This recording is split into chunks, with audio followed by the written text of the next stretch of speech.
Many years ago, there was this old lady. She should be in her 50s. She was a widow. I met her at Mushin local government back then, where I used to work as a student. I was in the university then. I was studying and I was also working at the local government then. Yes. And at first, I didn't even know this woman was a widow. Yes, I was gisting with one of my fellow accountants, and I saw her stepping with a black bag, so to say. I don't know if many of you guys know this common black bag that looks like a traveling bag. Very portable, and you wouldn't even know the content inside the bag, except they open the bag in your presence. And she stepped into the office, greeted. She's a very popular woman. I didn't know she was that popular in Mushin local government then, but I guess it was because of the business that she does that made her popular. She was fondly known as Mrs. Tijani, and I discovered that she was into jewellery. Yeah, popularly known. I was even told that she was known in other local government. She was known at the general hospitals and the primary health centers. So she goes around with a bag. Once she comes to the office, according to what I was told, once she resumes at the office, works till around 2 p.m. Then the next thing she does is she carries a bag and starts visiting many of these, places to sell her jewelries. Now, I was surprised when I first discovered how much she was being paid as salary then. I was also surprised how much she was making from the jewelry business. It was such an amazing eye-opener for me, because at that time I've done a business that I've just failed, and I was wondering how an old woman will get it right. Someone that has not done lots and lots, because according to the starting of businesses, it is those that have run or ran multiple businesses that do well as time goes by. Yes, it's not like the regular, the more you grow older, the more the exposure to business. Yeah, so instantly when I discovered that she was such a very, very intelligent woman when it comes to business, I decided to develop a relationship with her. Yes, not that kind of relationship you're thinking about. It was the kind of relationship that I wanted to move closer to learn from her. And we sat down on a very good day and we were able to talk. That this time I was telling you guys, I have not even started YouTube yet. Yes, I have not started YouTube.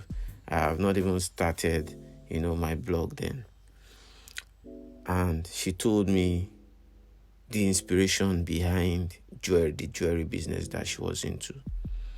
Actually, she had, managed her mom's jewelry business back then when she was much, much younger. One thing she told me that stood out was that she was very, very experienced in identifying quality jewelries, ranging from gold, silver, bronze, and other precious metals. Another thing she told me was the fact that she also knew, due to how long she has been running the business, where to get this good business. She said as at the period that she was talking to me then, she had started bringing her jewelry, importing her jewelries from Dubai. But when she started, she used to go to, wholesalers in the co-market to buy her jewelries from them. Now, what really makes this business, so lucrative and profitable for her are three things. The first is our customer base. Mrs. Tijani has a huge customer base. Yeah. I think it's probably because she was very popular. Definitely when you're working in the local government, you meet lots and lots and lots and lots. In fact, you meet the lower class, the upper class, you meet influential people. So that really went a long way in pushing our business.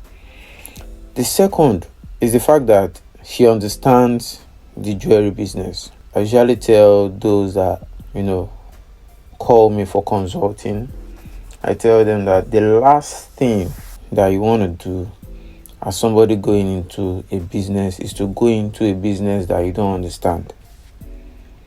Mrs. Tijani very well understands jewelries. In fact, as at the time she was not, doing jewelry business, as at that time, she would go to the market and buy jewelries for her own self, according to what she told me. She buy jewelries for her own self and buy them at good prices because she was very, very good at it. She learned that trade from her mom. So if you're going into a business like this, it is very, very important for you to understand the kind of product you're going into so that you'll be able to know when you are having sold good jewelries or the fake one. The third one that really struck me about Mrs. Tijani, and you want to hear this was what really made her business grow fast at a rate that I didn't even believe. So this woman told me that each time she sells a batch of jewelries, the profit in the business, at least for the first 1 to 2 years though, she uses it to buy more jewelries. I asked her, I said, if you're making this kind of income, because as at that time, she was making, if I can remember very well, she was making about 300 to 500,000, from her jewelry business, from each batch, of course. And I'm talking about, profit, strictly profit. I'm not talking about when you add other expenses like transport and the cost of the goods and other factors. I'm talking about the profit she made from the business. So I told her, I said, if you're making this kind of money from this business, why don't you just rent a shop and let people come in to buy? Take your business to the next level. She smiled and she told me, she said, if I have taken my business to the next level, my customers will not buy from me again. I asked her why. She said, over the years, she has developed a huge relationship with her customers. And she developed those relationships by visiting them at their own offices, visiting them at their places of work. She said, in fact, it has extended to the fact that, she carries these jewelries to the banks, to sell to managers and their staff. So, which manager will have time to come over to our office, to come over to our shop to buy jewelries from her? So she says that the customer base she has, will not come to our office. They will not come to her. She will have to go to them. And that was what struck me, because that was the main reason why our business was doing that well. That was the main reason.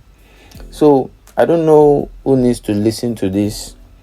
I don't know who has been looking for an excuse not to start a business, but I want to beg of you, one of the best things you can do for yourself today is to start a jewelry business.